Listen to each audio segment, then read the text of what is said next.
जनसंघ बना, 80 में भारतीय जनता पार्टी बनी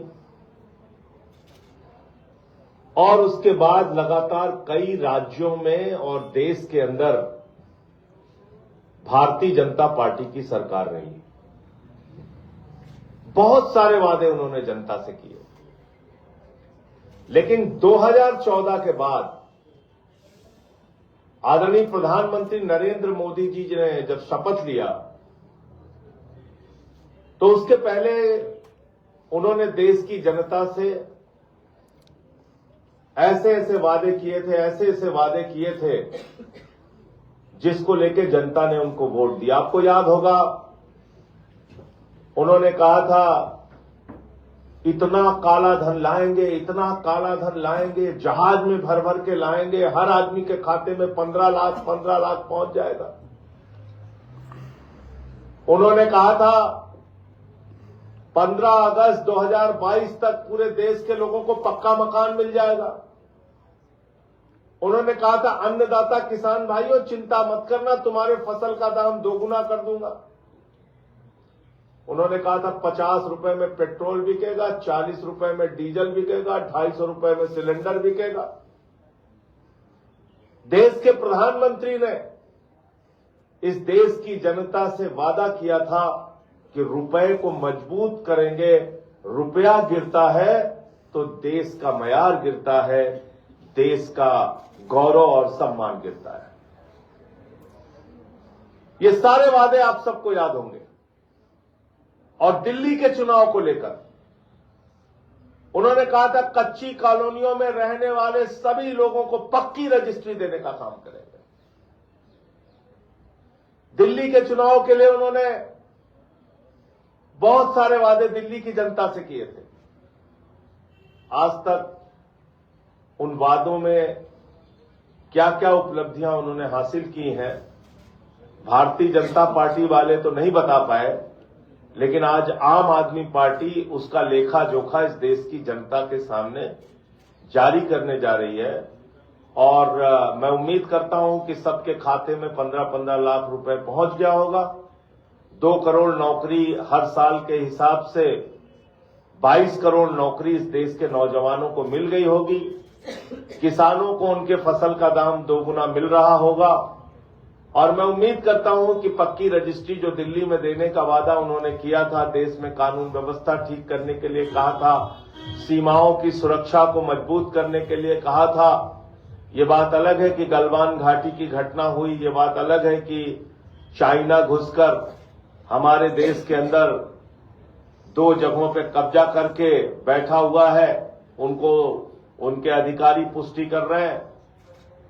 ये तमाम बातें हैं, लेकिन इस बीच एक आज किताब जारी करके भारतीय जनता पार्टी की क्या उपलब्धियां रही हैं, बीजेपी वाले तो ये बताने को तैयार नहीं है, लेकिन हम लोग इसके बारे में आज एक किताब जारी कर रहे हैं और इसको आप लोग जन जन तक पहुंचाइए। और मैं देश की जनता से भी कहना चाहता हूं कि इस किताब को जरूर पढ़िएगा।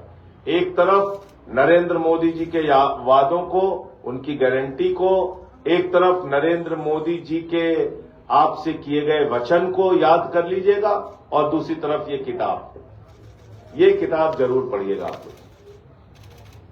इसमें सब लिखा हुआ है, 15 लाख रुपए आपके खाते में पहुंच रहे हैं कि नहीं पहुंच रहे हैं। इसमें लिखा हुआ है पक्का मकान 15 अगस्त 2022 तक कितने लोगों को मिला, नहीं मिला। इसमें सारा कुछ लिखा हुआ है कि फसल का दाम दोगुना हो गया, पेट्रोल 40 रुपए का हो गया, 50 रुपए का पेट्रोल हो गया, 40 रुपए का डीजल हो गया। सब कुछ इसमें लिखा हुआ है।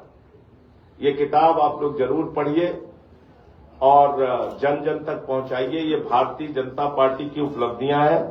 मैं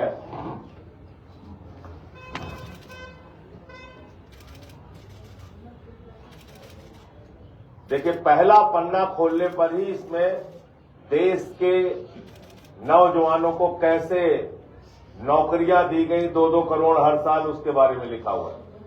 किस किस राज्य में 2-2 करोड़ नौकरी बांटी गई, ये पहले पन्ने में है। और दूसरे पन्ने में लिखा हुआ है कि हर खाते में 15-15 लाख पूरे देश के अंदर पहुंच गया है सबको। सारी जनता मौज मना रही है, 15-15 लाख हर खाते में पहुंचा है। और ये तीसरे पेज में काफी विवरण और विस्तार के साथ लिखा हुआ है कि देश के हर किसान को उनके फसल का दाम 2 गुना मिल रहा है और पूरा देश इस बात से उत्साहित है। झुग्गियों में रहने वाले लोग और गरीब आदमी, ये चौथे पेज में लिखा हुआ है कि सबको पूरे देश के अंदर पक्का मकान मिल चुका है। देख लीजिए, कह रहे हैं हम देख नहीं पा रहे, देखिए लिखा हुआ है भाई, लिखा हुआ है, ठीक से देखिए।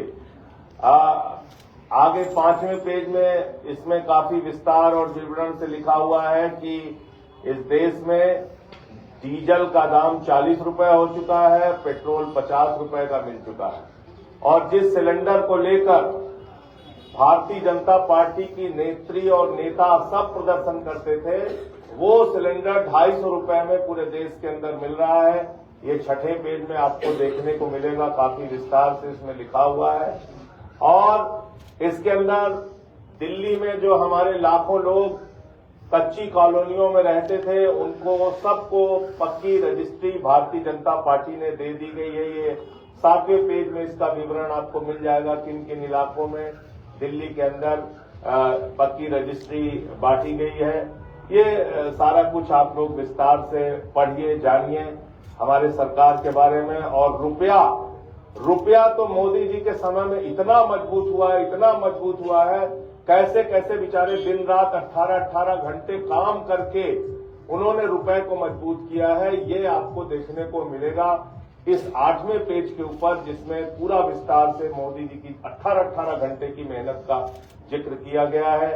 9वें पेज पे जब आप जाएंगे तो आपको देखने को मिलेगा कि अपने पूंजीपति दोस्तों के साथ उनके कैसे रिश्ते हैं।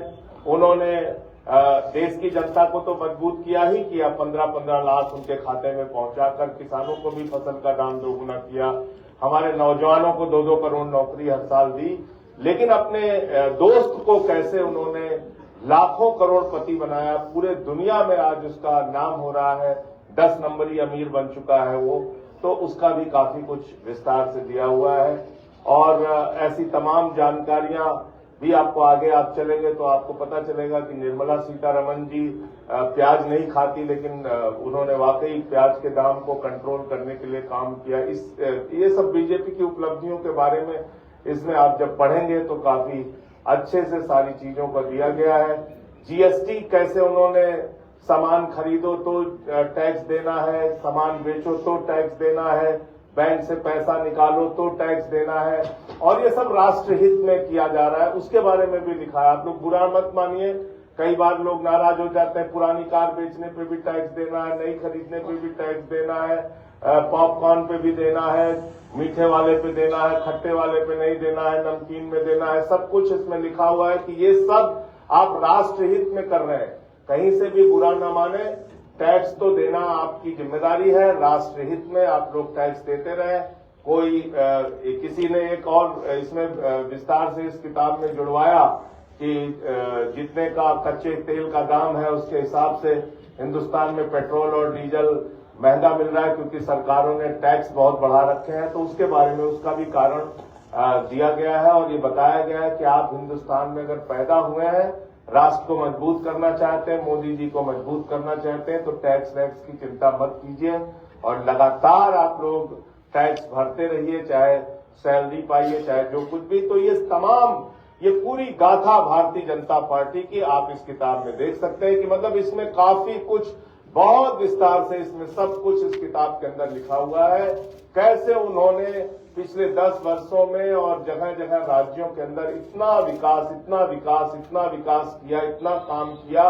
अभी थोड़ा कम मोटी बनी है, इसको आगे हम लोग और प्रयास करेंगे कि और मोटी किताबें बन जाए। बहुत बहुत धन्यवाद आप लोगों का।